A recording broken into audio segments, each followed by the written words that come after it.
What's going on YouTube? It's been a while. New car, so, well, not really new, but new car since the last time I posted videos about cars. And so, just decided I wanted to kind of throw my own video out there, specific to FSD and the car being able to drive itself. So, as you can see, I am on 12.4.3, so that allows no hands. I do plan to stay engaged. I actually really like FSD, so some of what I'm gonna say might be hard for certain fans of Tesla to appreciate, but my experience so far is when we went to version 12 of FSD, there's actually a huge upgrade. Like, first time I could actually say, coming from version 11, that I was like really impressed and thought, okay, maybe this will happen, right? Like, maybe we'll get to a point where you can truly drive hands-free. I kind of see 12.4.3 right now as a regression. You might have noticed when we first started the drive, a little jerkiness when I had to go around the cars, some hesitation, not 100% sure what it wants to do. Coming up here, so we're exiting my neighborhood, there's a grate that happens to be in close proximity to a stop sign. It's there because it's a downhill, and when it rains or when you get to ice, etc., like, it just needs to be there in order to allow water to escape and not be a bad situation. But the car kind of does this. It just freaks out, like, here's the line, this is where we need to stop. That's the first time I think it's actually rolled through the stop. Usually it actually goes forward to the stop and then stops there again, which can be a little frustrating, as you might imagine. So anyway, hard stop regardless of how you look at it. I mean, the car was going, and then all of a sudden it just decided, bam, it's time to stop there. So that's probably my biggest complaint right now, is that it's actually become more and more jerky. So just watching, because there's a car coming, so letting the car do its thing. I'm gonna do my best not to disengage it, but unlike other people who might just disengage if they think, like, okay, that's a safety concern or whatever, I'm gonna look at this from the perspective of, is it doing the right thing in general, right? Like, is it driving the way it should? So again, hesitation when coming to a stop there, so you notice it started to stop, then decided maybe it would go through, then it started to stop again. We did come to a full stop.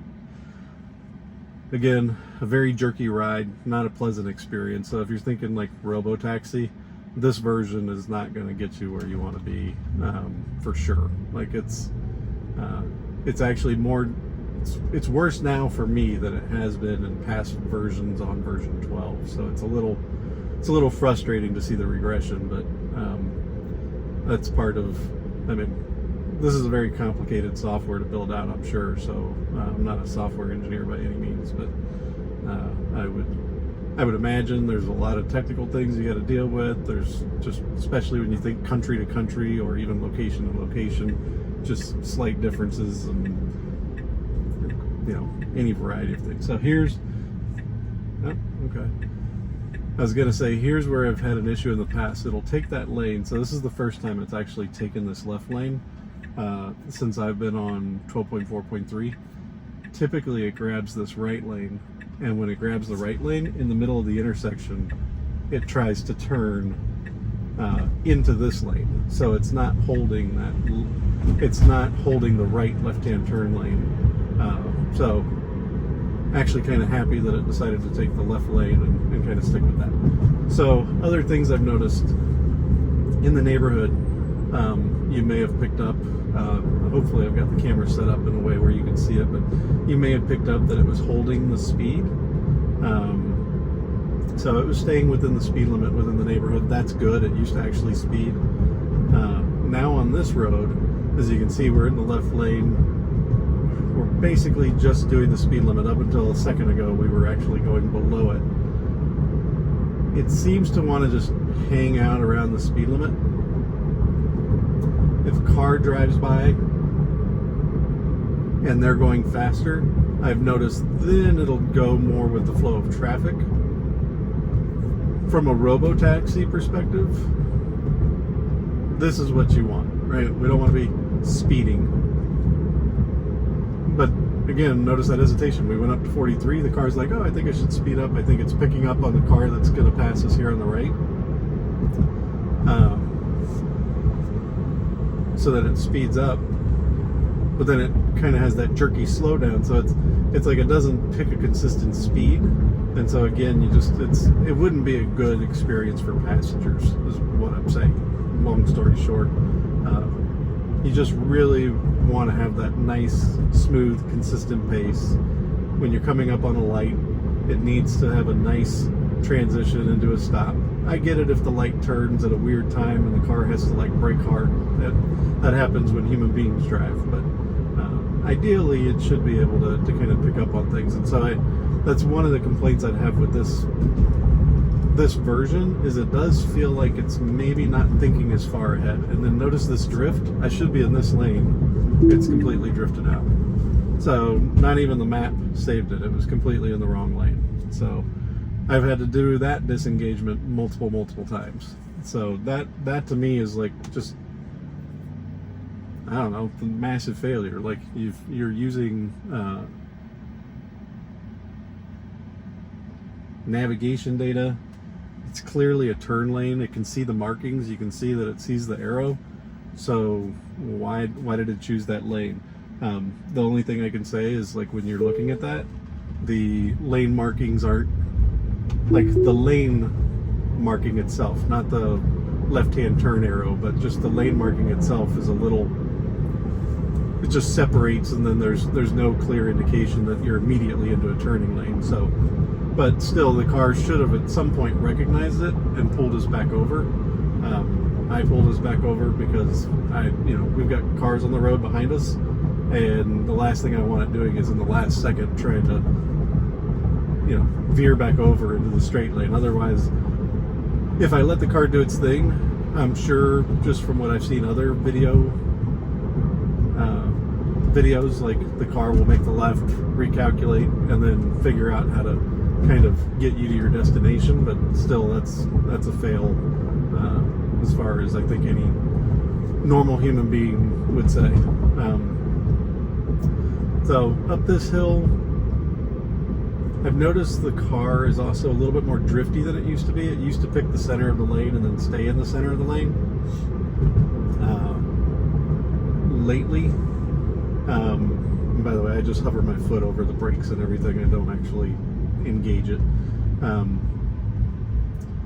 Lately, it seems to be a little bit more drifty. Like, it'll drift a little left, drift a little right, and that can be a little uncomfortable on some of these roads because they can get narrow. There's another road that maybe I'll be able to do video of where things just get tight. There's a lot of small turns kind of back to back, and so it's one of those things where even as a human driver, you feel like the lane feels compressed, like it feels thinner than it is because you're taking these turns at speed. And it used to actually do a very good job on that, and because of this floatiness that I'm picking up on, it actually starts to feel like it's drifting too far. Like, I've actually had it to where I can I'll turn on the cameras and watch it, and like it's riding on the yellow line instead of being just inside the yellow line or things of that nature. So definitely just a little bit more inconsistent lately. We're coming up on a destination up here, so I'm probably going to take over because I think the map data wants it to go through an intersection where it's going to make a left and then make another left, where I can actually just make a left directly off of this road into the parking lot I need to get into. So I'm not going to let it take me all the way down. I'm going to interrupt it. But that's a navigation map issue, which I've had issues with that from the beginning. Like, when I go to work, I can actually make a left-hand turn in my work, but the car map data has it going down, doing a U-turn, coming back, making a right, making another left, when all I had to do is just one left. But that's navigation data. So here's where I actually want to make a left, so I'll disengage here. But as you can see, the map data actually wants me to go down to that light, make a left, and then make another left, where all I actually really need to do is just make this left and then cut through the parking lot here. I'm just going right over here on the other side of the stop sign. So the most efficient route is actually what I'm doing here, not to go down and around and deal with lights and deal with making a left-hand turn across traffic. Like, that just doesn't make a ton of sense what they've got going on there with the map data. So, all right, folks, well, that was the quick drive. I may double this up and do the drive coming back and see if we get any more interruptions, because like I said, that road can be a very unique drive. I mean, we haven't even gone 4 miles, and